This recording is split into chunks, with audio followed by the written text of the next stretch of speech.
అందరికీ నమస్కారం. నా పేరు అర్చన. ఈరోజు కథ నా గుండె చప్పుడు నువ్వే పార్ట్ 157. హర్ష అనుకున్నదే తడవుగా శేఖర్కి కాల్ చేసి ఇంటికి పిలిపిస్తాడు. అంతలో బ్రేక్ఫాస్ట్ చేయడానికి పద్మ పిలవడంతో అందరూ వచ్చి బ్రేక్ఫాస్ట్కి కూర్చుంటారు. అంజు, నిత్య, సుష్మని ఆట పట్టిస్తూ ఉంటారు. సుషి, మా మరిది డాక్టర్, నువ్వేమో సాఫ్ట్వేర్, ఇద్దరికి ఎలా సెట్ అవుతుందబ్బా? అయినా డాక్టర్స్ చాలా బిజీగా ఉంటారు సుషి. మా అన్నయ్య నీతో టైం స్పెండ్ చేయకపోతే ఏం చేస్తావే అంటుంది నిత్య. ఏం చేస్తుంది, హాస్పిటల్లోనే కాపురం పెడతారు. హాస్పిటల్ కూడా మనదే కదా అనగానే, ఏయ్ మీకు ఆటలుగా ఉందానే, ఏంటే అలా ఏడిపిస్తున్నారు? హా, ఇన్ని రోజులు మమ్మల్ని ఏడిపించావుగా, ఇప్పుడు మా వంతు. నిన్ను ఏడిపించడానికి మాకు మంచి ఛాన్స్ దొరికింది అంటూ ఏడిపిస్తూ ఉంటారు. ఇక బ్రేక్ఫాస్ట్ ఫినిష్ కావడంతో కాసేపు రిలాక్స్ అవుతూ ఉండగా అప్పుడే శేఖర్ ఇంట్లోకి వస్తాడు. అతడిని చూసి సుష్మ తుర్రున లోపలికి పారిపోతుంది.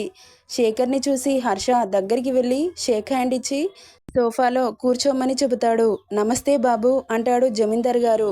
నమస్తే అండి అనగానే పద్మని పిలిచి ఏదో చెబుతాడు జమీందార్ గారు.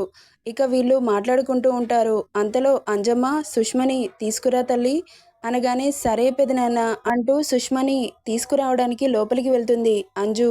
సుష్మ హాఫ్ శారీలో సింపుల్గా నైస్గా రెడీ అయ్యి కాఫీ ట్రేతో బయటకు వస్తుంది. ఇక శేఖర్ తరపు నుండి ఎవరూ రాకపోవడంతో శేఖర్ ఒక్కడే సుష్మని చూస్తాడు. ఆమెను చూడగానే నచ్చేస్తుంది అతడికి. సుష్మని కూడా చూడమని చెబుతుంది అంజు.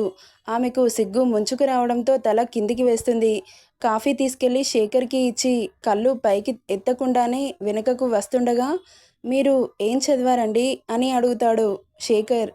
అప్పుడు తలెత్తి అతడిని చూసి ఎంసీఏ సెకండ్ ఇయర్ అని చెబుతుంది సుష్మ. శేఖర్ కూడా చాలా హ్యాండ్సమ్గా ఉంటాడు. చూడగానే సుష్మకు కూడా నచ్చుతాడు. సుష్మ అందరికీ కాఫీ ఇచ్చి అందరితో పాటు కూర్చుంటుంది. ఇక జమీందర్ గారు, అమ్మాయి నచ్చిందా బాబు అని అడుగుతాడు. నచ్చింది అంకుల్ అని చెబుతాడు శేఖర్. మరి మీ అమ్మ నాన్న రాలేదు, మనమే మాట్లాడుకుంటే బాగోదు కదా, ఒక మంచి రోజు చూసుకుని అమ్మా నాన్నలని తీసుకుని రండి బాబు అనగానే సరే అంకుల్ అంటాడు శేఖర్. సరే హర్ష గారు, నేను వెళ్ళొస్తాను అంటూ వెళ్తుండగా లంచ్ చేసి వెళ్ళండి బాబు అంటారు జమీందార్ గారు. వద్దంకుల్, గతికితే అతకదు అంటారు. ఫిక్స్ అయ్యాక డైరెక్ట్ పప్పన్నం తింటాను అంటాడు శేఖర్.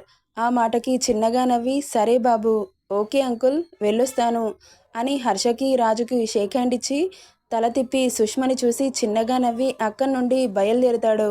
అక్కడున్న నిత్య, అంజు సుష్మని దొరికిందే ఛాన్స్ అని ఏడిపిస్తూ ఉంటారు. ఇక పెళ్లి చూపుల కార్యక్రమం అయిపోగానే ఆఫ్టర్నూన్ లంచ్ టైం కావడంతో అందరూ లంచ్ చేసి మావయ్య మేము ఇక వెళ్తాము అంటాడు హర్ష. ఈరోజు ఒక్కరోజు ఉండండి బాబు. వద్దు మావయ్య, ఇప్పటికీ చాలా పనులున్నాయి, మార్నింగ్ వెళ్ళే వాళ్ళం, కానీ మీకు ఈ విషయం చెప్పాలని ఉన్నాను అనగానే అతడిని ఎక్కువ ఫోర్స్ చేయలేదు జమీందార్ గారు. సరే బాబు అంటాడు. సరే అత్తయ్య అని ఇద్దరికి చెప్పి ఇక అక్కడి నుండి బయలుదేరుతారు. అంజలి వాళ్ళ అమ్మ దగ్గరికి వెళ్ళి అమ్మ వెళ్ళొస్తాను, నీ ఆరోగ్యం జాగ్రత్త అనగానే సరే అమ్మా, నువ్వు జాగ్రత్త, అల్లుడికి కోపం తెప్పించే పనులు చేయకమ్మా. సరే అమ్మా, పెద్దమ్మ వెళ్ళొస్తాను. సరే అంజు, పెదనాన్న, అన్నయ్య వెళ్ళొస్తాను అని చెప్పి అక్కడి నుండి బయలుదేరుతారు. అంజలి ఎందుకో డల్గా ఉండడం అబ్జర్వ్ చేసిన హర్ష, ఏమైందే, ఎవడో పోయినట్లు ఫేస్ ఏంటి అలా పెట్టావు? నేనెలా పెట్టాను, బానే ఉన్నాను కదా అంటుంది. ట్యాబ్లెట్ విషయం చెబితే పాతేస్తాడని ఏం చెప్పదు అంజు.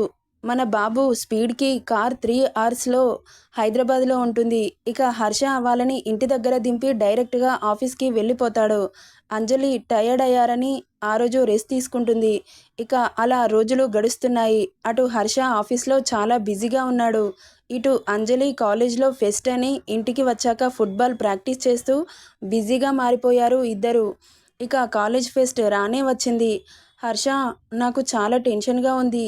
దేనికి టెన్షన్? ఈరోజు పార్టీ ఎలా జరుగుతుందో ఏంటో, అన్ని బాధ్యతలు మా మీద పెట్టావుగా, అంటే నీ మీద నీకు నమ్మకం లేదా? ఉంది, కానీ ఎందుకో ఎక్కడో ఒక చిన్న భయం. మనం ఏ తప్పు చేయకుండా మనకు అప్పజెప్పిన పనిని సక్రమంగా నిర్వహిస్తే దానికి టెన్షన్ పడాల్సిన అవసరం ఏమీ లేదు. మన ప్రమేయం లేకుండా ఏదైనా మిస్టేక్ జరిగితే దానికి మనమేం చేస్తాం? నువ్వు అలాంటి టెన్షన్స్ ఏమీ పెట్టుకోకుండా పార్టీని ఎంజాయ్ చెయ్యు అనగానే, నువ్వు అలా అన్నావు బావుంది. సర్లే ఇక స్టార్ట్ అవుదామా అనగానే, నువ్వేంటి రెడీ అవ్వలేదు అంటాడు హర్ష. ఇంకా ఏం రెడీ అవ్వమంటావు, ఇలా బాలేనా అంటుంది. నార్మల్గా కుర్తీ దానికి తగ్గ పటియాలా వేసుకొని చిన్న ఇయర్ రింగ్స్ పెట్టుకొని చాలా సింపుల్గా రెడీ అవుతుంది. నువ్వు ఎలా ఉన్నా బావుంటావు బేబీ, కానీ కొంచెం గ్రాండ్గా వేసుకుంటే బాగుంటుంది కదా. ఏమో హర్ష, నాకు ఇలానే బాగుంది. సర్లే నీకు ఎలా వేసుకోవాలనిపిస్తే అలా వేసుకో అంటాడు. తమరు మాత్రం చాలా హ్యాండ్సమ్గా ఉన్నారు శ్రీవారు అంటుంది. Navy blue colour shirt formal పాయింట్లో ఉన్న హర్షని చూసి, వేసిన బిస్కెట్ చాలు కానీ పద లేట్ అవుతుంది అనగానే సరే అని అక్కడి నుండి బయలుదేరతారు. కిందకి వచ్చి నిత్య అని పిలుస్తుంది అంజలి. ఆ వదిన వస్తున్నా అంటూ అందరూ రెడీ అయ్యి కాలేజ్కి బయలుదేరతారు. కాలేజ్ని చాలా అందంగా డెకరేట్ చేస్తారు. పెద్దగా స్టేజ్ వేసి చుట్టూ లైటింగ్స్తో స్టేజ్ మీద వెల్కమ్ టు ఫ్రెషర్స్ అని పెద్ద పెద్ద అక్షరాలతో డెకరేట్ చేస్తారు. హర్ష ఆ డెకరేషన్ని చూసి బాగుంది మేడం, ఇంకా ఎందుకు భయపడుతున్నావు అనగానే, ఏమో ప్రోగ్రాం ఏ ప్రాబ్లం లేకుండా సవ్యంగా జరగాలి అనగానే, పార్టీ బాగానే జరుగుతుంది కానీ నువ్వెందుకు టెన్షన్ పడతావు, ఎలా జరగాలని ఉంటే అలా జరుగుతుంది, ఎక్కువ థింక్ చేయకుండా పద అంటూ ముందుకు వెళ్తారు. అప్పుడే స్టూడెంట్స్ ఒక్కొక్కరిగా వస్తూ ఉంటారు. ఇక పార్టీ స్టార్ట్ అవుతుంది. ముందుగా ప్రిన్సిపల్ని, మన హర్ష సార్ని, మిగతా లెక్చరర్స్ని ఇన్వైట్ చేసి దీపారాధన స్టార్ట్ చేస్తారు. గణనాయకాయ గణదైవతాయ గణాదక్షాయ ధీమహి గుణశరీరాయ గుణమండితాయ గుణేశానాయ ధీమహి గుణాతీతాయ గుణాధీశాయ గుణప్రతిష్ఠాయ ధీమహి ఏకదంతాయ వక్రతుండాయ గౌరీతనయాయ ధీమహి గణేశానాయ బాలచంద్రాయ శ్రీ గణేశాయ ధీమహి అని వినాయకుడికి దీపారాధన చేస్తారు. ఇక మన అంజు బేబీ, నిత్య ఇద్దరు యాంకర్స్గా స్టేజ్ మీదకి వచ్చి వేదికని అలంకరించిన పెద్దలందరికీ నా నమస్సుమాంజలి అని అచ్చ తెలుగులో అనగానే అందరూ చాలా ఇంట్రెస్టింగ్గా తననే చూస్తూ ఉన్నారు. మనం ఈ కార్యక్రమాన్ని ఎందుకు నిర్వహిస్తున్నామో అందరికీ తెలిసిన విషయమే. ఇక కార్యక్రమాన్ని దిగ్విజయంగా పూర్తి చేస్తారని కోరుకుంటూ ముందుగా మన ప్రిన్సిపల్ సార్ని మాట్లాడవలసిందిగా కోరుకుంటున్నాను అంటూ ప్రిన్సిపల్ని ఇన్వైట్ చేస్తుంది. Sudhakar sir please come on to the dais అంటుంది నిత్య. అంతలో వాళ్ళు ఇన్వైట్ చేయడంతో ప్రిన్సిపల్ వచ్చి స్పీచ్ స్టార్ట్ చేస్తారు.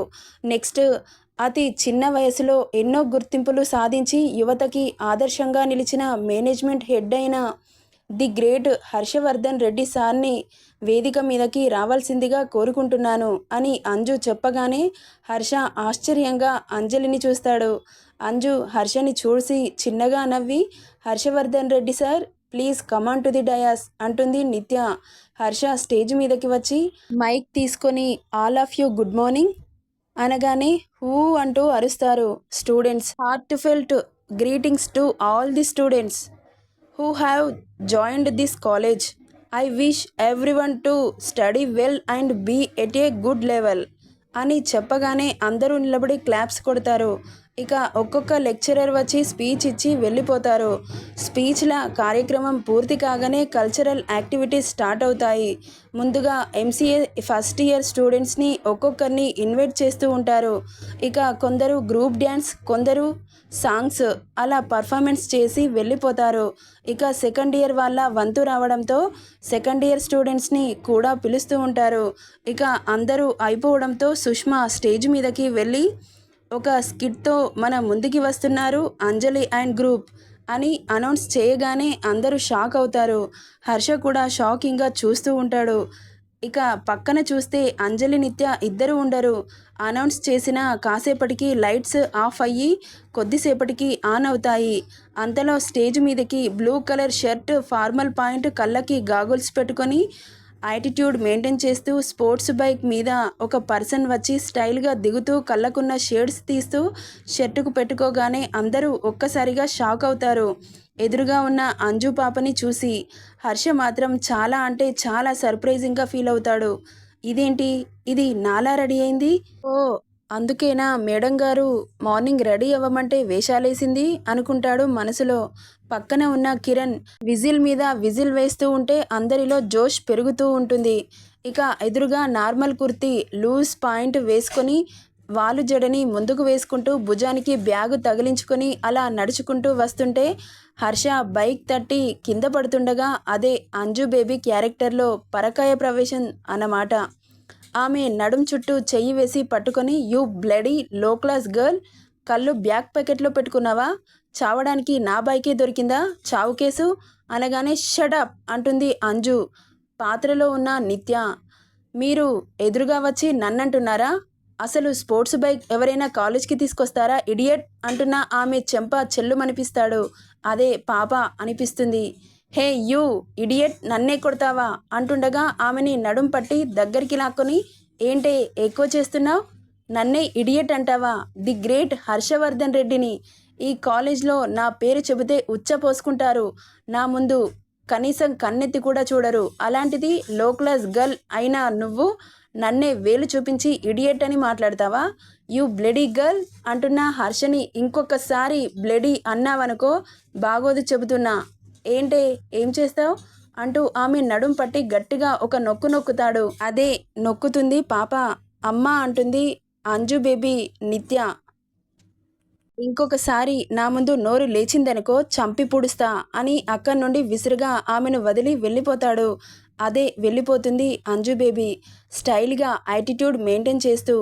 ఆఫ్టర్ సమ్ టైమ్ ఇది అంతమందిలో నన్నే ఇడియట్ అని వేలు చూపించి మాట్లాడుతుందా, ఎంత బలుపు, చెబుతా దాని పని, టార్చర్ అంటే ఏంటో చూపిస్తా అంటూ ఒక ఈవిల్ స్మైల్ ఇస్తూ లైబ్రరీకి వెళ్ళిన అంజు బేబీ అంటే నిత్య పాపని చూసి కన్నింగ్ స్మైల్ ఇస్తూ పాప వెళ్ళిన రూమ్కి వెళ్ళి లైట్స్ అన్నీ ఆఫ్ చేసి అదే స్టేజ్ మీద లైట్స్ ఆఫ్ చేయగానే పాప భయంతో, ఎవరు లైట్స్ ఎవరు ఆఫ్ చేశారు అంటూ టెన్షన్గా వెనుకకు జరుగుతుంటే ఒక్కసారిగా వెనుక ఉన్న హర్ష బాబుకి అంటే అంజు బేబీకి తగులుతుంది. టక్కున వెనుకకు తిరిగి చూస్తుంది నిత్య. ఎవరు మీరు అంటూ టెన్షన్గా అడుగుతుంది. ఏంటి పాప భయం వేస్తుందా, నేనున్నాను కదా ఎందుకు భయపడుతున్నావు అంటూ ఆమెని దగ్గరగా అదుపుకొని ఆమె నుండి వచ్చే న్యాచురల్ అరోమాని స్మెల్ చేస్తూ ఉంటాడు. అదే ఉంటుంది. ఏయ్ నువ్వా, నువ్వేంటిక్కడ, వదులు అంటూ గింజుకుంటూ ఉంటుంది నిత్య. నన్ను ఇడియట్ అని అందరిలో అవమానించావు కదే, దానికి పనిష్మెంట్గా నేను నీ దగ్గర నుండి ఒకటి తీసుకోవాలని అనుకుంటున్నాను. ఏంటో అది, ముద్దు బేబీ, నా పర్మిషన్ లేకుండా ముద్దెలా తీసుకుంటావు, నీ బోడి పర్మిషన్ ఎవడికి కావాలనే, నాకు నచ్చింది నేను తీసుకుంటాను అని ఆమె పెదవులని లాక్ చేస్తాడు. అదే నటిస్తారు ఇద్దరు. నిత్య ఏడుస్తూ అక్కడి నుండి పరిగెడుతుంది. హర్ష పాత్రలో పరకాయ ప్రవేశం చేసిన మన పాప ఈవిల్ స్మైల్ ఇస్తూ అక్కడి నుండి వెళ్ళిపోతుంది. ఇక స్కిట్ కంప్లీట్ కావడంతో అందరూ లేచి క్లాప్స్ కొడుతూ ఉంటారు. హర్షకి మాత్రం దిమ్మ తిరిగిపోతుంది. పక్కనే ఉన్న కిరణ్ నవ్వి కడుపు పట్టుకొని హర్షని చూస్తూ ఉన్నాడు. పాపం బాబు ఫేస్ మాత్రం కోపంతో ఊగిపోతున్నాడు. నెక్స్ట్ ఏం జరుగుతుందో నెక్స్ట్ పార్ట్లో చూద్దాం. ఈ స్టోరీ ఎలా ఉందో కామెంట్ చేయండి. నచ్చితే లైక్ చేయండి, షేర్ చేయండి, సబ్స్క్రైబ్ చేసుకోండి friends. Thank you for listening.